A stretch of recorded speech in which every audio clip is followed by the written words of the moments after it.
beloved Boss Mike Cervera. Eto na nga ho, si Harry Roque ay nagmamakaawa na, halaka. Oo. At eto na, Senator Marcoleta, sinisingil sa 2K na kuryente at nangako na naman. Nangako na naman sa mga netizen. O eto na. Presidential Spokesperson Attorney Harry Roque sa International Criminal Police Organization na huwag aprubahan ang red notice request laban sa kanya. Inihain ng pamahalan ng Pilipinas. Ayan na mga kababayan, nagmamakaawa na. Huwag daw aprubahan ang red notice na binigay sa kanya ng gobyerno ng Pilipinas.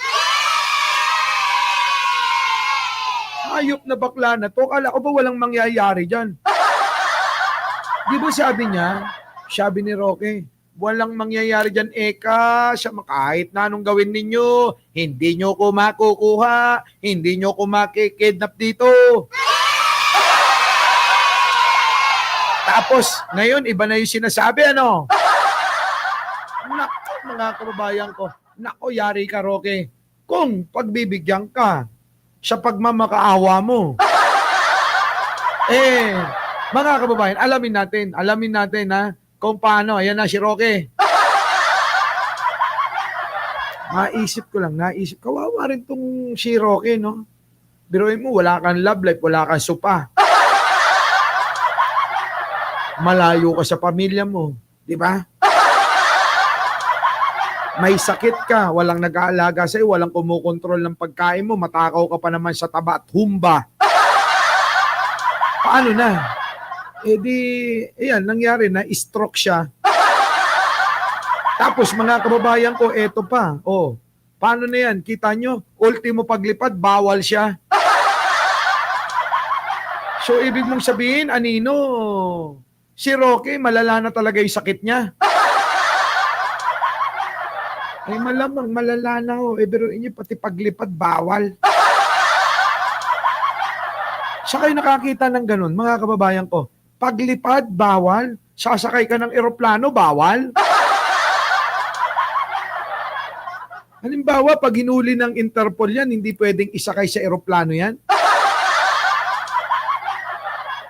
So, ibig sabihin, mga kababayan ko, ibabangka nila mula sa Netherlands hanggang Pilipinas? Ang tiyaga, wala stick na yan. So ngayon, dahil sa ganyan, nakatayuan, si Marian Tomas, nagpa-member na si Marian Tomas, hindi na nakatiis to. Lumipad na lang siya ng literal. Grabe ka naman.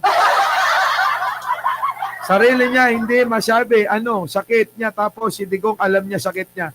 Yun na nga Oo, yun na nga. Ang tanong ko nga dito, mga kababayan ko, paano na ito bawal sumakay ng eroplano dahil daw sa sakit niya? Sa sakit niya, sa medical condition. Oo, di ba? Papagapangin. Grabe ka naman. Hindi naman pwedeng papagapangin mo yan. Oo. Di lalong namatay yan, baka hindi pa nakakaalis sa Netherlands. Nangingisay na yan. So, baka naman isakay sa barko. Sakay sa barko, tapos hanggang Pilipinas, O kaya isabay sa mga seaman, sa mga tanker. Siguro pwede, no? Sir Mike, risky ang flight sa isang, malala ang sakit. Kita nyo? Risky. Malala talaga ang sakit, Sabi, Sir Mike, risky ang flight sa isang malalaang sakit. Sorry naman. Maggie Martilian, sorry talaga, galing ka dyan. So, ganun din pala si Roque, no? Grabe, kawawa naman si Roque. Talaga, no? Mga Interpol, kaawaan nyo na yan. Eto na, pakinggan natin to, pakinggan natin ha. Iniling ni dating Presidential Spokesperson Attorney Harry Roque sa International Criminal Police Organization na huwag aprubahan ang red notice request laban sa kanya. inihain ng pamahalan ng Pilipinas. Oh. Ayon kay Atty. Roque, siya ay Ayan na. Nakita nyo ba yon? Nakita nyo yung barko? Wala, stick. Taon lang siguro. May barko yun. Yan ba yung susundo kay Roque? Wala, stick. Ayun na nga daw, bawal. Pero bakit may barko dyan sa video, ha? Ayon kay Atty. Roque, siya ay isang protected bona fide asylum seeker. Sa ilalim yan ng batas ng Netherlands at European Union at may opisyal na dokumento para patunayan ito. Nako, kung meron ka pala kat kong na isang pamunin bakit kailangan pang mangiusap? Sa barko nga isasakay, ay tiyang Di ba, Alicia Duran, nakakatawa? Totoo naman. Sige, tumawa ka lang ng tumawa, ha? Di ba, Arnida? Oo, sa Martino. Nako, BMB.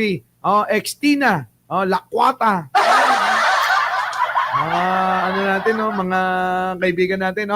Tingnan nyo. Paano kaya ito si Roque nga talaga, no? Hindi. Ako, bakit makikiusap ka pa? Kung nakapag-file ka na pala, nakapagpasa ka na ng mga dokumento na magpapatunay na ikaw ay asylum seeker sa Netherlands, tingin ko, hindi mo na kailangang kumuda. Pero ngayon, tingin ko, baka nanganganib nga na baka mapauwi na siya. Kasi nga halos magmakaawa na po sa Interpol Di ba? Halos magmakaawa na sa Interpol sa Netherlands. Pero Roque, ang kinakaba ko, baka ipalit ulo ka kay Bato.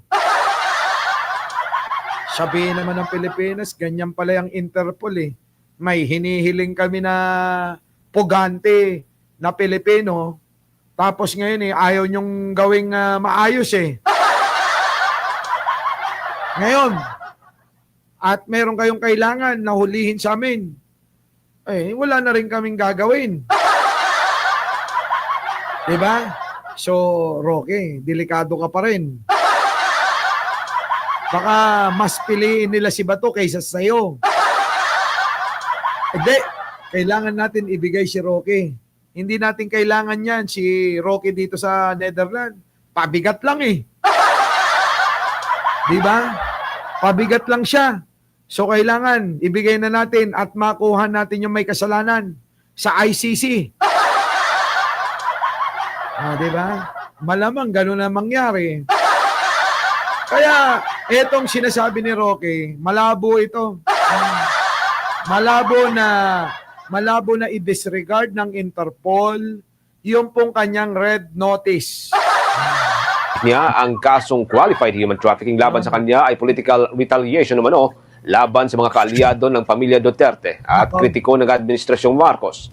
Dagdag pa ni Roque, ang request ng gobyerno ay lumalabag sa International Police Organization Constitution, particular na ang Article 2, hinggil yan sa human rights, at Article 3 na nagbabawal sa mga kasong may political na motibo. Maalala pong kasalukuyang may arrest warrant kay Roque dahil sa umano'y pagkakasangkot niya sa operasyon ng ipinasarang Philippine Offshore Operator o Gaming Operator at Scam Hub na Lucky South 99 sa may Porac, dyan sa may probinsya ng Pampanga.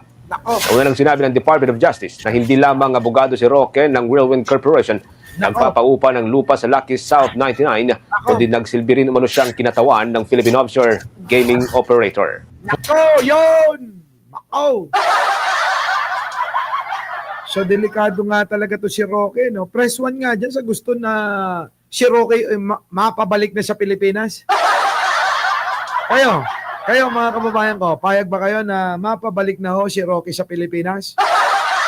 Ako payag na Payag na. Yan si Roque, mga kababayan ko. Our beloved Boss Mike